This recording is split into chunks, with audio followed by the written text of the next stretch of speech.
In 2006, George Alvarez was charged with assaulting a prison guard while awaiting trial for public intoxication. He knew he didn't do it. The guards actually jumped him. But the 10-year mandatory minimum sentence at trial scared him so much, he pled guilty. Little did he know, the government had video proving his innocence. But according to the Supreme Court case documents, they buried it long enough for the prosecutors to extract the plea first. George spent almost 4 years behind bars fighting for his innocence before finally being exonerated. In 2015, Lavette Mays got in a fight with her mother-in-law. She had no criminal history, and she sustained injuries herself. Yet a prosecutor charged her with aggravated assault, and a judge set her bail at $250,000. She spent 14 months in jail awaiting trial because she couldn't afford that bail. She lost her job, she developed health problems, and even after getting released on bond and downgraded to an ankle monitor, she struggled to resume her previous life due to the trauma she experienced while she was incarcerated. So instead of spending years fighting the case in failing health, she pled guilty to end the ordeal. In 2019, the state of Georgia executed Ray Cromartie for a 1994 murder. That case against him paper thin, and Cromartie maintained his innocence until the end, but Georgia denied every request for DNA testing that could have set the record straight. A lesser known fact about that case is that 20 years prior, Georgia prosecutors offered Cromartie a plea deal under which he could have been paroled after 7 years and free. But he refused to admit his guilt because he said he didn't do it. And so the state retaliated and they sought the death penalty, and ultimately they killed him. These heartbreaking stories illustrate the damned if you do and damned if you don't nature of the criminal justice system in America today. Simply put, plea bargaining does not work because it is too easily manipulated, and those manipulations infringe on the defendant's right to due process. That is my main contention. This impossible choice we call plea bargaining takes place tens of thousands of times every day in America. Plea bargaining is the act of pleading guilty to a lesser charge in exchange for a lesser sentence or penalty. It's how over 95% of state and federal convictions occur, and minority defendants get way worse deals and way worse offers. In 2012, the Supreme Court said that plea bargaining is not some additional arm of the criminal justice system. It is the criminal justice system. Criminal case dockets are super bloated. They've become bloated in the last 50 years. Pressure-packed conveyor belt plea bargaining, where we just roll people through the system as fast as possible, has become the only release valve. The fact that sentences between those who plead and those who do not plead are so different, which is often called the trial penalty, proves just how divorced from public safety and justice and rationality the system is. Now, plea bargaining would be an acceptable way to resolve criminal cases if it were a fair fight between prosecutors and the defense, but it's not. Since about the 1970s and the accompanying war on drugs, prosecutors have been handed and often have asked for increasingly punitive tools to pressure defendants to take bad deals. Here's some examples of some of those tools. Pretrial detention, where we separate defendants from their family, their jobs, and their community. Mandatory minimum sentences that ratchet up the trial penalty. Lax discovery rules that allow prosecutors to hide favorable evidence during negotiations, like they did with George Alvarez. Zero transparency requirements, which robs defendants, defense lawyers, and voters of the ability to scrutinize how those deals get done. A Supreme Court precedent that allows judges to just rubber stamp the deals without asking the prosecutor a single question about how they use the tools that they have at their disposal. Whether they felt coerced or not when they asked the defendant, that's a little bit like a kidnapper asking their victim if they were treated fairly while the kidnapper still has a gun to the victim's head. Of course they're going to say they were treated fairly. In other words, plea bargaining, as practiced today, has turned our criminal legal system into a cheap backroom shakedown. There's virtually no process, much less due process, and defendants' lives are determined primarily by power dynamics and leverage, not by facts and law. And it all occurs almost entirely behind closed doors, rather than in front of a judge and a jury and the American public as the founders intended. It is for this reason that I firmly affirm the resolution that plea bargaining should be abolished in the United States criminal justice system. I don't need to be planning time. Ready?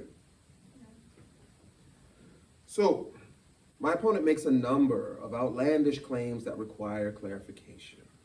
First, how can my opponent claim the plea bargaining process lacks transparency because it takes place behind closed doors, away from the eyes of the defendants and defense lawyers and judges, when Rule 11, which is the governing legislation of how the plea bargaining system works, expressly requires a judge's approval? Second, I would argue that many of the aspects of plea bargaining that my opponent claims are punitive tools are actually symptoms of an overloaded criminal justice system. For example, extended pretrial detention, that is much more likely to be the cause of a backed up log of cases, not some punitive action by a prosecutor.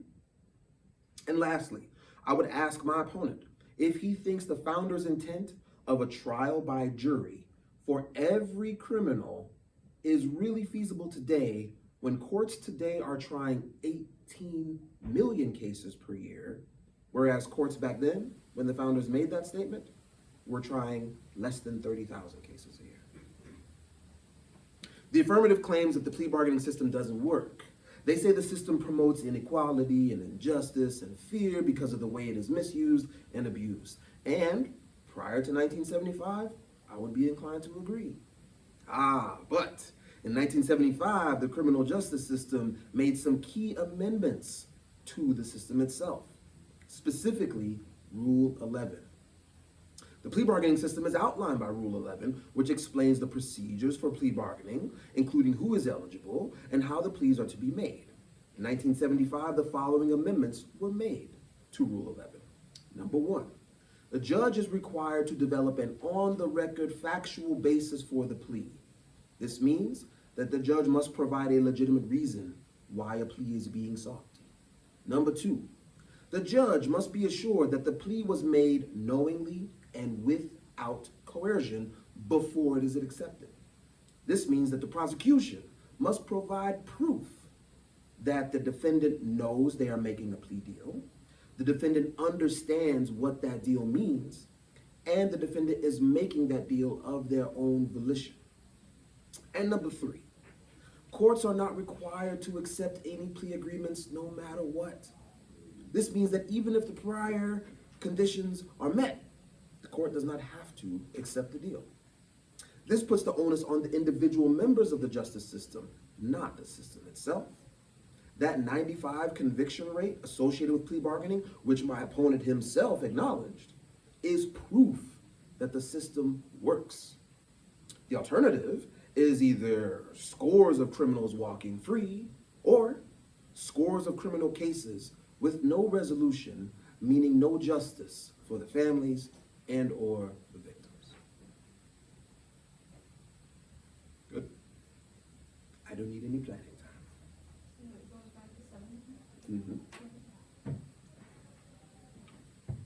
The Sixth Amendment guarantees the rights of criminal defendants, including the right to a public trial without unnecessary delay. Over 18 million criminal cases, 5 million felony, 13 million misdemeanor, are resolved each year in the U.S. state courts. The average time to trial, 256 days for a felony and 193 days for a misdemeanor. The Effective Criminal Case Management Group conducted a study to determine if the courts are resolving cases in a fashion that meets the requirements of the Sixth Amendment. Not a single court met the requirements. Current national time standards suggest that 98% of felony cases should be resolved within 365 days. On average, the study found that the courts only resolve 83% of felony cases within that time. The standard requires 98% of misdemeanor cases to be resolved within 180 days, but the study found that the courts only resolve 77% of misdemeanor cases within that time. Put plainly, courts are not able to comply with the constitutional rights of a defendant that are guaranteed by the Sixth Amendment. The question is why? And the answer is simple. There's 3 million people in jail and prison today, far outpacing population growth and crime. Between 1980 and 2015, the number of people incarcerated increased from about 500,000 to 2.2 million. Most judges and prosecutors simply do not have the time to try every case that comes across the door. When the judge is bogged down, the judge yells at the prosecutors to move the cases along quicker. To keep the judges happy and to keep the machine rolling, the prosecution must keep cases moving.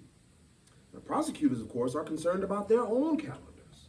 A clogged calendar means a prosecutor's staff is overworked. A plea bargain lightens the staff's caseload because plea bargains are much quicker and require less work than trials. They're also easier on the prosecutor's budget.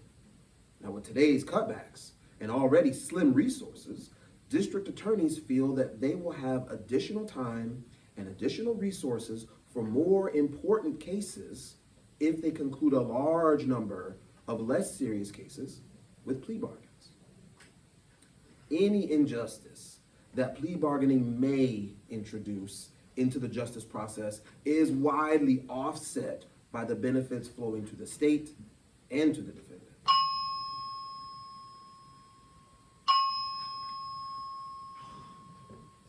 Kylie Schloss, come to the office, please.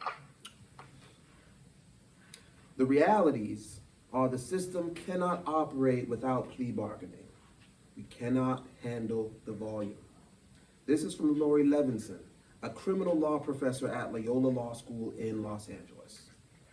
The system, she said, is overloaded, and the only way to keep things going is to plea bargain.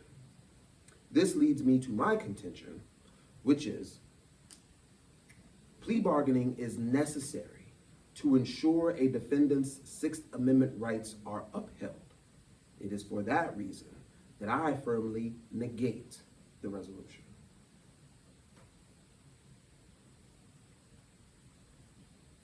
I don't need any planning time. Did you say the Sixth Amendment? Sixth Amendment. Right? I find it ironic that my opponent's entire case seems to be built on upholding the Sixth Amendment, but they only seem concerned with the speedy bit of that amendment. I would ask my opponent why they think that part of the amendment is so important, but the part that guarantees a defendant a public trial by jury doesn't carry the same weight. I would also ask my opponent if all these speedy plea bargains designed to get defendants sentenced quickly is an ethical practice. Does plea bargaining uphold the justice system's mandate to search for the truth in matters of criminal investigation? I would think that a judge or prosecutor who's focused on, as my opponent said, keeping things moving, by plea bargaining, is not very concerned with conducting a fair trial in which discovering the truth of the matter and ensuring justice is served is the central goal.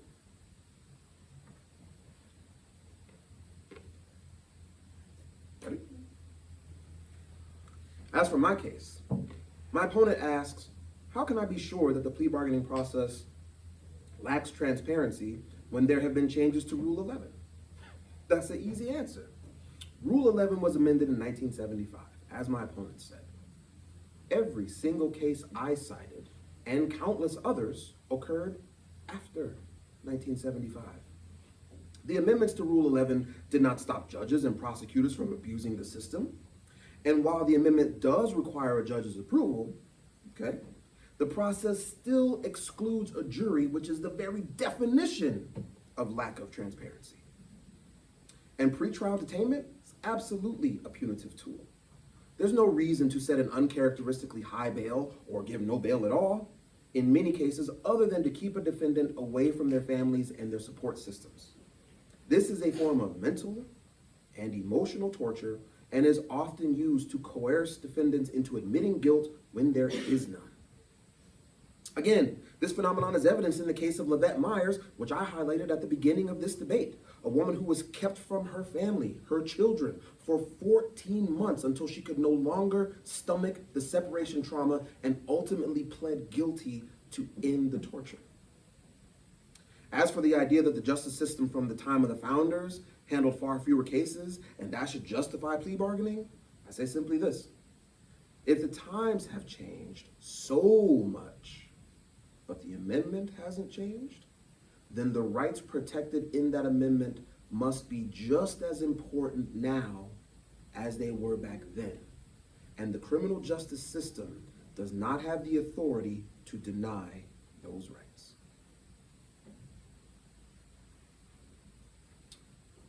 Ready? And my opponent suggested that I'm picking and choosing which parts of the Sixth Amendment to uphold, and that's simply not true. What my opponent failed to mention is that the Sixth Amendment guarantees a right. It does not require a defendant to exercise that right. In a plea bargain, as outlined in Rule 11, the defendant is willingly, without coercion, waiving their right to that public trial by jury, which is, by definition, their right. That is a thing that they can control. Defendants have no control over ensuring their right to a speedy trial is upheld outside of plea bargaining. My opponent brought up the case of Lavette Mays, but that case ultimately supports my argument. She was denied the right to a speedy trial, and it destroyed her. As for the search for truth being an ethical responsibility, I agree. But ethical prosecution must also include assurances that the defendant's rights are upheld. And my opponent contends plea bargaining is a flawed system that is ripe for abuse and misuse. While that may be true in some instances, it does not negate the fact that a defendant's right to a speedy trial cannot be met without the plea bargaining system. Every other right the defendant has is valued, respected, and assured over the course of a trial, except their right not to suffer an unnecessary delay. My opponent has offered no alternative to ensure the constitutional right to a speedy trial is not infringed upon, and for that reason, you must cast your vote in favor of the affirmative.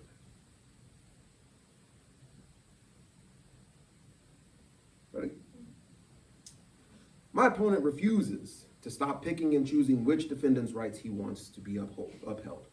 The truth is this: he has offered no proof that coercion doesn't exist within the plea bargaining system, only that it's not supposed to exist. I pointed to a documented case showing an example of that exact kind of coercion that the amendment to Rule 11 tried and failed to prevent. I never claimed to have a better solution to the plea bargaining system. I merely claim that the current policy does not work and should therefore be abolished. The burden to fix a broken system lies with the creators of that system, not with those who are harmed by it. In every measurable metric, I have proven my case. You must decide whether you want to see a system stay in place that exploits the vulnerabilities of defendants, or whether you want to see justice prevail. A vote for the negative side is a vote for justice. Which side will you choose?